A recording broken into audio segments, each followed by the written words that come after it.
Assalamualaikum dan salam kemanusiaan. Pada hari ini saya selaku penyelaras Amateur Sabah ingin menjemput tuan-tuan dan puan-puan khususnya yang berada di negeri Sabah untuk hadir ke program Aku Janji dan program Jana Pendapatan bersama pihak Amateur yang akan diadakan pada 25 hari bulan April, hari Sabtu, jam 7.30 malam bertempat di Pejabat Amateur Cawangan Negeri Sabah.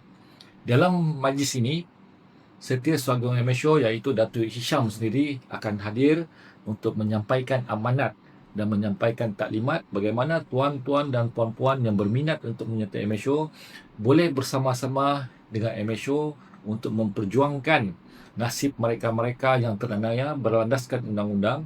Di samping itu, kita juga akan menerangkan bagaimana tuan-tuan dan puan-puan boleh bersama-sama dengan Amateur untuk mendapat ataupun menjana pendapatan hasil daripada aktiviti yang Amateur adakan.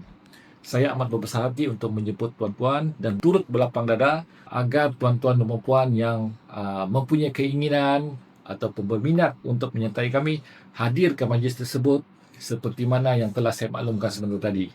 Dengan itu, bagi mereka-mereka yang berminat, bolehlah terus menghubungi Amateur. Tuan-tuan juga boleh Google Amateur untuk mendapatkan talian kami dan berhubung dengan admin kami untuk mendapatkan maklumat berkenaan dengan majlis tersebut.